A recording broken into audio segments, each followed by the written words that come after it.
Hello and welcome back to the channel. It's Mark from PowerSonic and Apprentice 121. You will see on the wall next to me we have a Star Charge Saturn dual outlet 22 kilowatt EV charge point. This is an absolute beast, full of features and, most importantly, protective measures to look after consumers interacting and using the charge point, and also to help us as system owners and operators bill and meter what has been consumed as well. I'm going to take you through the whole installation process of this charger, sharing my tips and tricks for the way I've approached it, and also how you go through the commissioning stage and set this up and get it onto the Internet of Things. There's loads of options straight out of the box with that. You can put a cellular SIM card in if you want to. It'll connect to Ethernet, it'll connect to Wi-Fi. It's also OCPP or OCCP, whatever that terminology is, in terms of your backup management in collecting payments. So if you want to put this onto Monter or such, you're able to do so, and then you can bill people coming to interact and use the charge point, make some revenue for yourself, or just to have an easy way of managing multiple members of staff and how they charge their vehicles and understand which vehicle is taking what energy. Absolutely fantastic. We're going to go through it, and a huge thank you to Star Chargers for providing that to us free of charge here at the training space. And we're going to have this on and off the wall a few times, I'm sure, helping people understand how we go about installing EV charge points, how we test them, and how they are supposed to perform under fault conditions. We'll be using the TIS EV100 as well towards the end of this video to run through the testing and making sure everything is absolutely safe. And otherwise, let's cut straight to the installation. Okay, let's see what's in the box.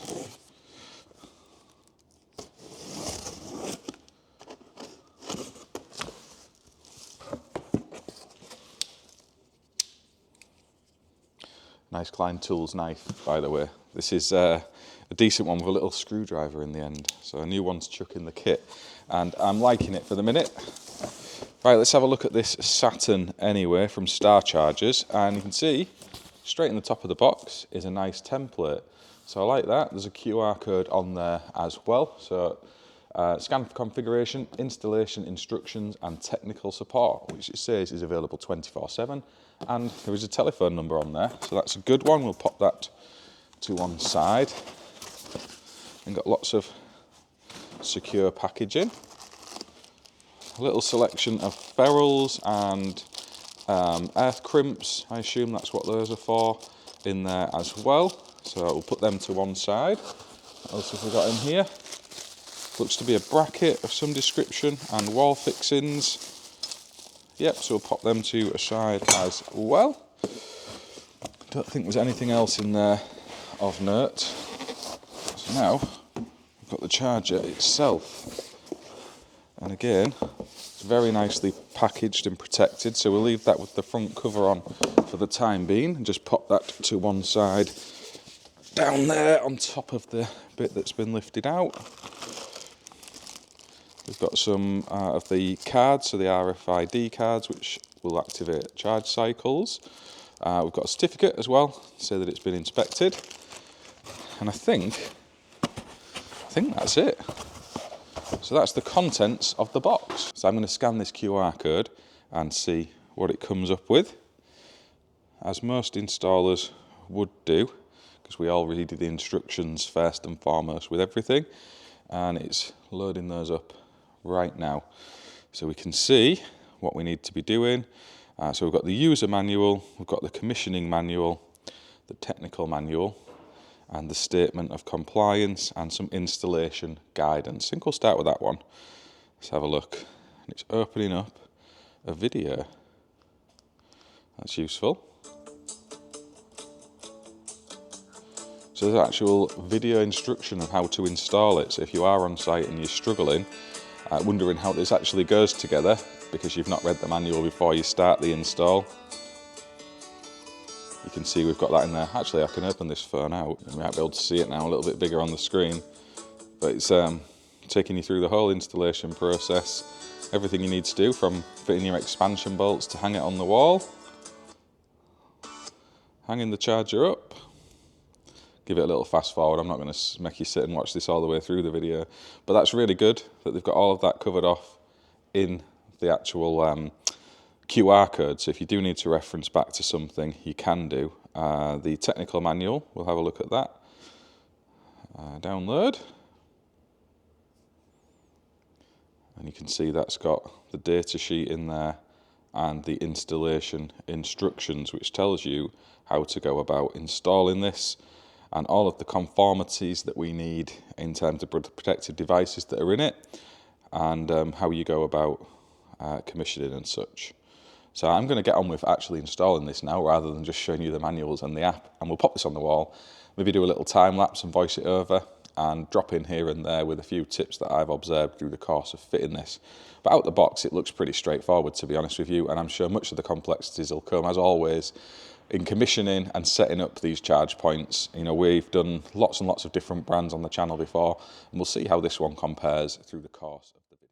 So first up is getting the template on the wall and everything marked up. So you need a little level there just to get things nice and straight, and then mark your positions for the fixings. There's only 4, and in this case we're going for some concrete screws. That's because these blocks are especially soft and the expansion bolts just don't seem to do the job with these, so it is a bit of an improvement, but you can't expect every fixing for every application to come in the box.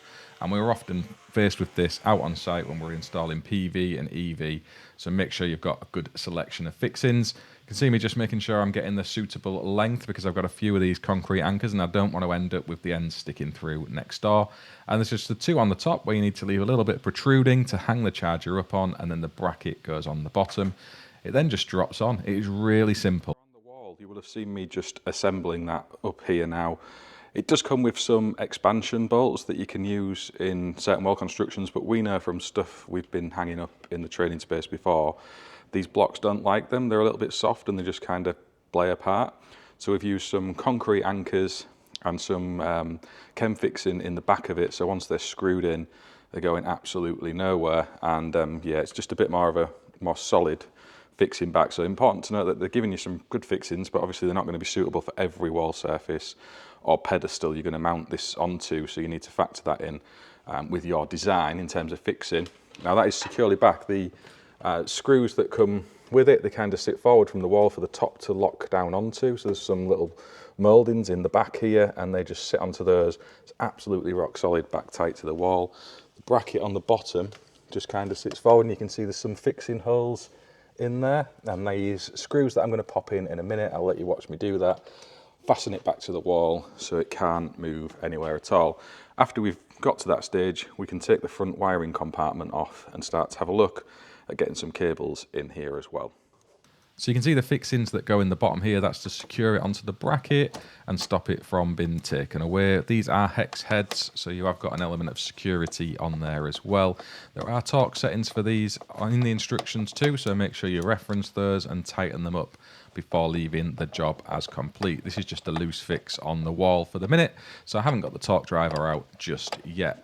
Once we get to the wiring side of things, there is the front compartment that needs to come off, and this is to allow for the weather sealing. So there's a series of screws all the way around there to keep that washer nice and secure. In terms of the wiring, there is loads of space inside here, and there's a couple of metal clamps at the bottom of the cable bay, so you can tighten those up nice and solid, so you know that you've got good strain relief beyond just the stuffing glands. We used EV Ultra on this, so there is a data cable inside and amongst the conductors.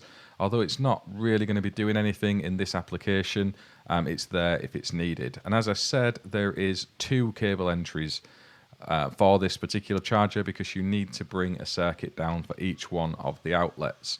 So we've got a couple of 6mm cables here, both our 4 cores, so we've got L1, 2, 3, neutral, and the CPC, sorry, so they're 5 cores.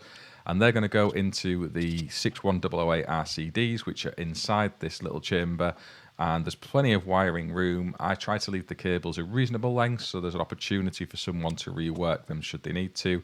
And you can see the little Klein Tools driver there. That was really handy for getting the cable clamp around on the bottom there with the 8mm nut driver, just to help slacken that off enough to get the cable clamp around. Having the EV Ultra on there is a larger size diameter than you may normally be using, but it will still clamp.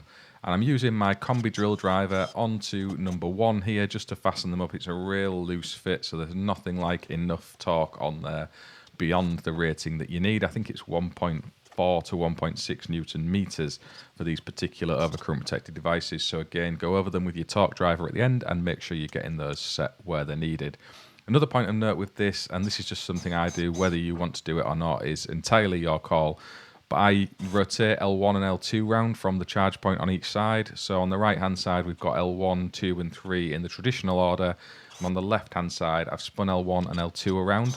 The reason for that is most electric vehicles only have a single charge point in them, so they generally all charge from L1, and if you spin them around from one to the other, if you happen to have a couple of EVs plugged in, they won't both be sat on the L1 phase because of that. It's no real issue in terms of the charge point in the way it's set up. The cables are rated to carry that from the isolator back to the main distribution board. However, I just think it allows for some better load management and harmonics within the installation, and it makes sense to me. We're lugging up the earth crimps there with the Klein Tools yellow ratchet tool, so make sure we're getting those nice and snug, and then they go in the back and fasten onto the little earth plate that's in there to keep those nice and tight, as you can see here. So they're all in and locked away. We've got our cables wired up, and I'm just going to pop a data end on this leg of the EV Ultra. I mean, technically speaking, this isn't cat cable, it's just shielded twisted pairs, but they will go into a jack, so we're going to pop them in there and keep them out of the way nice and secure. You just spin out, and they're all shielded as individual cores. The reason being you can use these for CTs on a 3-phase charge point, so they're absolutely ideal for that, and that's why I popped it in there, just in case we're going to do some load management in the future. It's all in there ready and waiting. As we are at the minute, it's not going to be needed because we don't have significant load here, and we have a very generous supply into the building, so I'm not worried about that at all. But you see, just unwinding those, getting them nice and straight using the cat tool. I'm using a normal end as well, so this isn't pushed through. That is not by choice, it's just because I couldn't find the push through ones, and it's testing my eyesight to the limits. Because these aren't technically cat cable, they're a little bit thicker as well, so you need to make sure the insulation has been pierced if you're going to rely upon that method. Okay, so you should have just been watching a time lapse of me installing this, and there's a few things I really like about it. One is the wiring room. There is lots of space in here for your cables, and bringing 2 circuits down, one for each charge point. We'll speak about that in a minute. That helps. We've also got RCD protection in the product that meets the product standards of the wiring reg, so that really helps us out. There's 2 of those, one for each outlet on this charge point, and there's the cable clamps as well, so they do hold the cable nice and snug for some strain relief, and they're not going to be pulled out of there just on the stuffers underneath there if you're on a pedestal, for example. There's a bit of extra grip.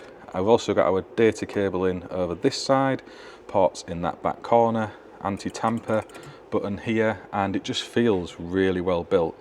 We'll have a step back and take a look through it as we power it up, but I just need to put the front cover on now so this anti-tamper's out of play, and then connect to it and run through the commission process. You can see we have power and it is ready to go. We need to go through the commission. I have brought a cable out to connect into it. There's going to be a little hub down here to get it online as well. However, I can use that to pop into my laptop because the commissioning stage does involve a bit of communication between a web browser to the product, as is usually the case with PV inverters, EV chargers. So I'm going to go through that process, get this online, make sure the RFID cards are all in order. But I just thought I'd quickly spin you around and show you the tools that have been used through the course of this. It does come on the instruction video with a selection of tools you might need. But basically you've got your level, your hammer, the Allen key set here. This is for the steel wire armour piranha nut that's gone onto the isolator. Just to nip that down on there. We've got our crosshead, which also doubles up as a flat blade, very handily.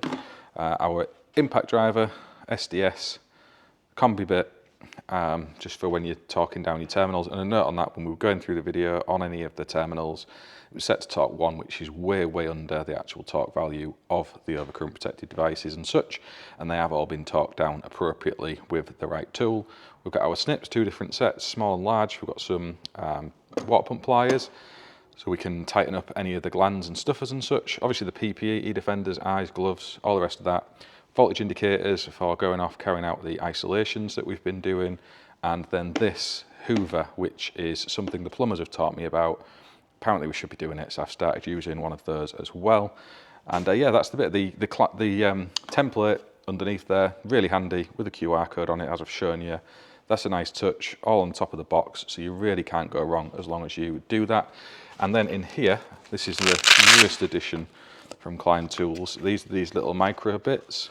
So these were especially handy for the CTs at the other end of all of this that are onto the main intake. So I had to disconnect those because of the ICS charger that was in and is now out. So that was handy as well. And that is everything. And that all kind of packs away into my pack out over here. This is what I work out of day to day and use here in the academy space. It's kind of my allocated tool set. So that's the kind of bits you're going to need. Nice little table to work from is always handy. Oh, and the coffee, which is just recharging. So the commission is pretty straightforward. Once you have got your laptop or computer connected via a LAN cable into the charger, there is a bit of an adjustment you need to make in the IVP4 in terms of your IP address and subnet mask. But once you've got that sorted, you can log into the charger with the username and password that comes in the instruction manual. And then the basic changes you need to make is the order of connectivity on your setup. So if you're having Ethernet first or Wi-Fi first, if you've got a SIM card that you've popped in there, whichever order you're doing, make sure you choose that. In this case, we've got Wi-Fi as the primary method of connection. So I'm just popping in our Wi-Fi code. So we need to change it to STA mode.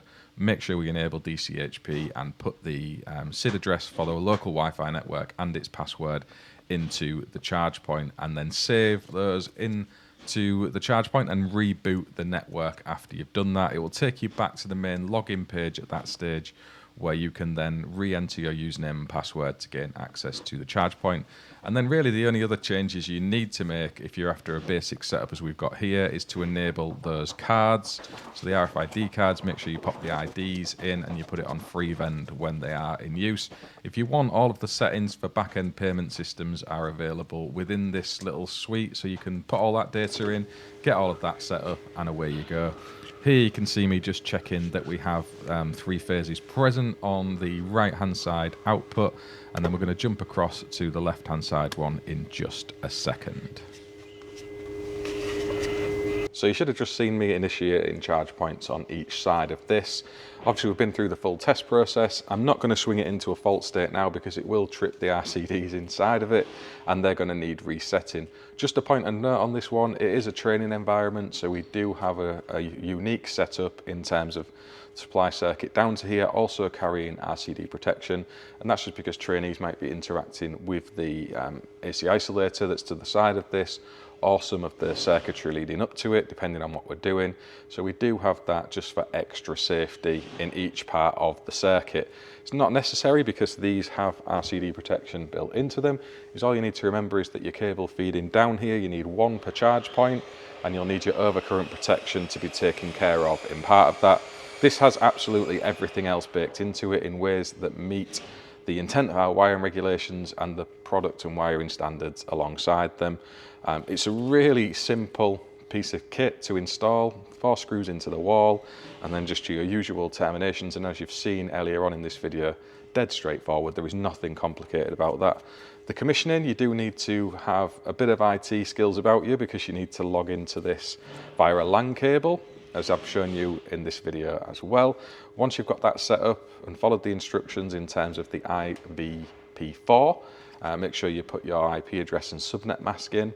It's then a pretty straightforward process of just following through. Point of note with the Wi-Fi, and I should have emphasised this during the voiceover, so you will have already heard me mention it, change that over to STA mode, put your local Wi-Fi network in with its password, and make sure you enable DCHP or whatever order those letters are in, and then it will get itself back online. You need to reboot the network configuration. When you're in there, it'll take you back out to the main page where you'll need to re-log back in.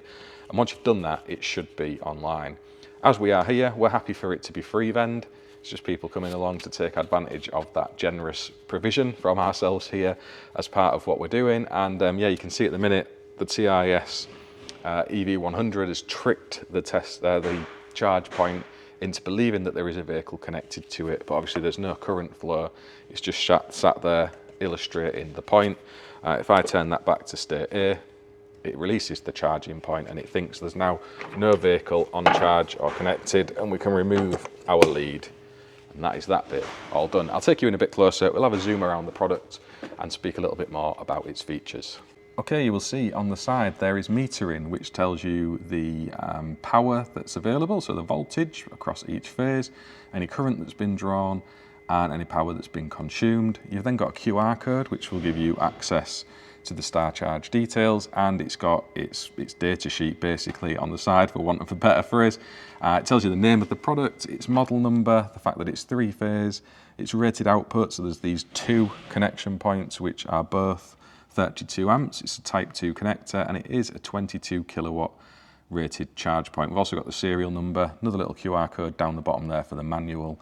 Its temperature range, so it's a -25 to +45, it is IP54, and it's got an IK10 rating. You can see there is another meter over on this side which has the same sort of information, so we've got our voltages, our currents, the QR code to scan, and then the charge point itself, or sorry, where you plug your charging lead into itself, and that's on each side. So I'll show you back again. Over at this side, you can see those voltages in there. You just got basic lights on the front. There's a little cloud there which shows that it's connected to the internet. Now you can upload your logo into this if you want to. There is that option. You have to name it to a specific file name. You also have to upload it in a specific resolution and size. If you scan the QR codes, sorry, you scan your card, if these aren't programmed correctly, it will tell you and give a flashing light that indicates it's not right. The numbers for these are just on the bottom little barcodes there, so whichever ones you get in, make sure you're coding your numbers. You do need the zeros as well. So I'm pretty happy with that. I think that's a dead straightforward charge point to install. Obviously we've done this in a unique way for our circumstances here at the Academy. This is going to be on and off the wall a few times, and massive thanks again to Star Chargers for providing us with this. These aren't low cost donations, and we are very, very grateful for that, hence making the video to share with all of you here. So if you are looking for a 3-phase charge point to go in a public space or on your workplace, these are absolutely ideal. They allow for metering at sort of an individual level if you're looking for staff members with the cards and such, or via the apps, and also if you want to enable these for public charging and make some revenue from them, you have that option as well. And Star Chargers have a whole range of these, so if you're wanting one at home, on the domestic premises, they also have variations at 7 kilowatts and such, and we'll have a look at those at the very recent Solar and Storage show towards the end of this video. So we've had a good look through the installation, commissioning and setup of this beautiful charge point. I really like it. But before we end the video, I want to jump off to Solar and Storage, as I mentioned earlier on in this video, to speak to Jamie from Star Chargers on their stand to show you the whole range of equipment they have. And that's really just a thank you from me for helping us out here with this donation. And also because there is some really exciting products there that I think lots of people following along with my channel will find interesting, from both EV chargers and also battery storage and domestic based solar systems. So let's go and have a chat with Jamie, and we'll jump back in a minute. So we're at Solar and Storage, and I am over at Star Chargers, and I'm here with Jamie, who's going to take us through the range of products that these guys have to offer. Before we get into having a look through all this, how are you doing, Jamie? Very good, actually. Thank you, Mark. It's been a very good exhibition for us. Legs are a little bit sore today. I think that's just a credit to all the customers that have been visiting us. Yeah, absolutely. I've done a couple of these shows myself, and it is a bit draining, stood up chatting away, but it's great as well, isn't it? Interaction with the core people you're trying to sell this stuff to. Absolutely. I think it's nice to see sort of what other people are doing and sort of the way that the industry is going, and what direction we're going to be moving into, and sort of what we need to do as a business to sort of look at sort of different designs of products, different technology. I think it's very interesting for us to see here. Yeah, no, fantastic. And Jamie and the team are going to come on the podcast with us as well soon, where we're going to delve into this in a bit more detail. But we're going to have a run through the whole range that these guys have at the show. Jamie's going to take us through it, and we'll see exactly what it is you've got to offer. Starting with this absolute beast here. Just look at this. So this is Star Charge, what looks like a huge battery storage system. Is that the right assumption? It is, yeah. So this is our e-box. So this is the 215 kilowatt sort of commercial battery. It's got 100 kilowatt output. I mean, this is to try and support more of the infrastructure for the EV charging. I know that everyone wants, DC fast charging and faster charging times.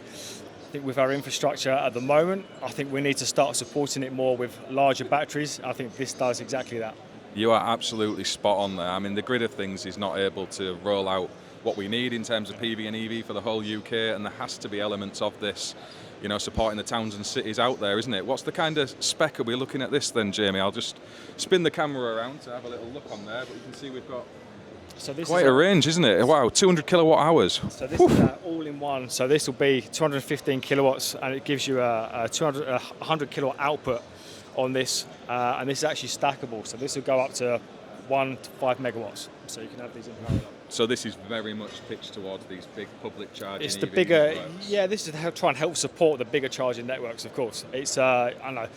Everyone wants these faster charging times, as I said, and I think the only way that we can support the grid is by having batteries like this. Yeah, so if you have a row of maybe 10 300 kilowatt chargers, for want of a better example, having a good bank of batteries there alongside them is a no-brainer, really, isn't it? Yeah, it's absolutely essential, I think, because the more and more of these DC chargers we have, the more our grid, it's getting a little bit tight for allowing more output, you know. So yeah, I mean, we see that on our small residential solar systems where we're having some G99s pushed back by the DNOs because they can't take that extra demand on their connections. Yeah. So yeah, there's definitely a need for this. I like it as well. It looks proper decent, and you can see on the top there we've got the fixings, so these just drop straight into site. There's no need for any kind of booling them around on a sack barrow. They're a little bit beyond that, aren't they? They're a little bit too heavy. They're more than a two-man lift for sure. That's definitely, even I can pick that one up.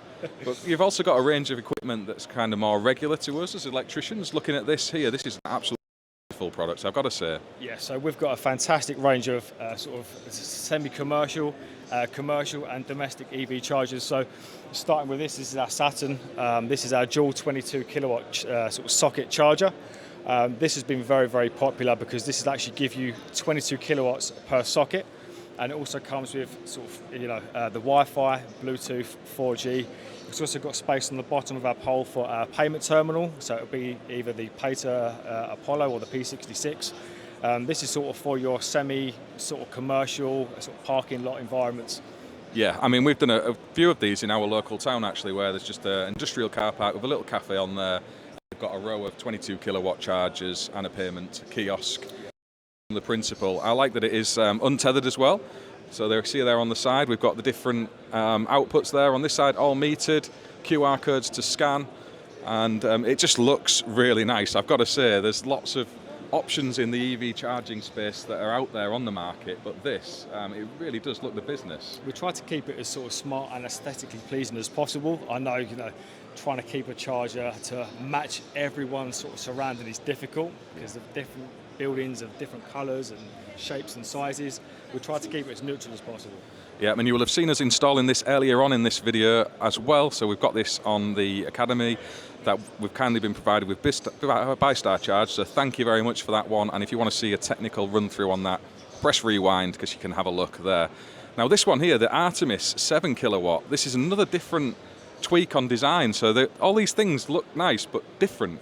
Absolutely. I think we've seen a lot of the sort of tethered chargers here in the UK. A lot of the cables are just sort of wrapped around the wall, looking a little bit untidy. So what we've aimed to do is to try and keep things as tidy as possible. So for us, this is the Artemis. It's probably the most feature-rich, affordable charger here in the UK market.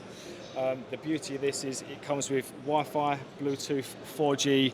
You get 2 RFID cards in the box, and it's also got a very user-friendly QR codes on the front for the installer app and also for the home user app as well. The beauty with this device is the actual cable sits in the recess, which is on the top and at the bottom, just so it hides a little bit of the cable so it looks a bit tidier outside someone's property. Yeah, I was going to say it looks really nice, and it's great that you've thought about that design and tidying up the cables, because that's the big challenge we have as installers. You often get left with these little ports you screw into the wall for the charger to be held into. You've got that built into the product, and the lead ties away around it. And I can see on here as well, you've got lots of the protective measured in there as well that are needed. So we've got our pen fault protection on the product as well. We've got under voltage, over voltage, RCDs, over temperature. So there's lots of checks that this product's doing built into it. So absolutely fantastic. I think that is that's a solid option for anyone who's looking for a charge point on a domestic property. It just looks nice. Moving along the range, we've got an exciting area here that looks different to EV charging. Yeah, so for us, it's not just about the EV or the battery storage. I think for us, we're trying to create and offer an ecosystem for the customer and for the end user. So as we said about the DC charging and the higher power chargers, let's try and support that infrastructure a little bit more. So what we have here is our ecosystem for the residential energy storage. So if we have a little look at the camera here, so we've got the mid, which is basically our microgrid interconnection device.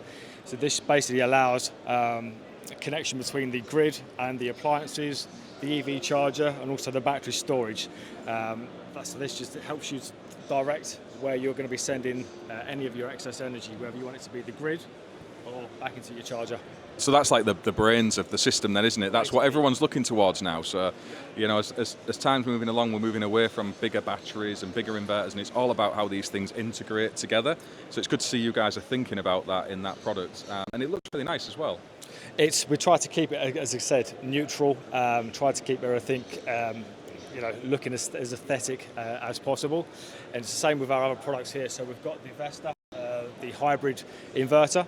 So this will actually sit in sort of connected with our V-Box, which is our 7 kilowatt battery storage system. And then on the top right hand side here, we've got our Arc, which is our smart 7, 11 or 22 kilowatt charger. So this is an integrated system that it will all talk to each other to give the home user full access to the power that they're generating, and they can use it with their EV charger, especially when you've got different tariffs. I think you're able to use the energy in a better way. Yeah, I mean, that's the big challenge we have as installers, is trying to allow consumers to control where their energy is going. So there's some consumers who will store their battery power up, for example, and they don't want to then pass it to their electric vehicle. They want to keep it for the house loads. And there's other customers that we have who are absolutely wanting to do that. So it's great that you've got that choice in the range of products. And I like the look of this here, the charging battery modules. They look the business. So there's a nice finish on there. Stackable as well, so you can kind of expand this as a consumer's demand might grow, because you might see the addition of a heat pump, for example. So it's not a whole new product that needs to go on, you can just increase the stack size. Absolutely. We've also got another version of the V-Box, which is called the V-Lite. This product is very special to us because this is a DC coupled battery, so this will sit as a retrofit solution in an old solar PV installation. So if you've got any old inverters in there and an old 4 kilowatt system, this battery will just literally drop straight in and it will work an absolute treat. Yeah, I mean, that's fantastic, and I like the look of that charge point up there as well. Again, just to take you in close, you can see that we've got the port on the side there for popping your lead in. It just looks nice. I mean, lots of these products are going on people's walls on shirt at the front of a driveway, for example. So, you know, these things do need to look the business, and I think you've nailed it there, to be honest. That is a really nice looking product, the charger up there. Does it come in other colours than black, or is the black the only option presently? At the moment, the black is the only option. I mean, if there is a demand, of course, we'll try to meet what the customer needs. If you want it in blue or red, I'm sure that the guys at the factory will try and do our best. Yeah, it's amazing what customers will start to ask for, which is why I've asked, because I know the questions will come about white and different colours. As people have property rendered and things, so we have those requests as installers, and I'm sure you'll get the same as this product becomes more popular. Of course, and that's why we try to keep things as neutral as possible, but I think as the demand changes for different properties, and everyone has different tastes and desires, and I think that's what we have to try. It's really hard for you guys as manufacturers. We can't, unfortunately, please everybody as much as we can try. There's always a limit. I know. I mean, you've got quite a range here, just looking back. And again, one side there, we've got the massive battery storage system, and as we span around to this side, this is what it's kind of aimed at tying in with, isn't it, Jamie, I think? This is exactly it. So, we try to be sort of a forward-thinking company. So this is our sort of 720 kilowatt charging system.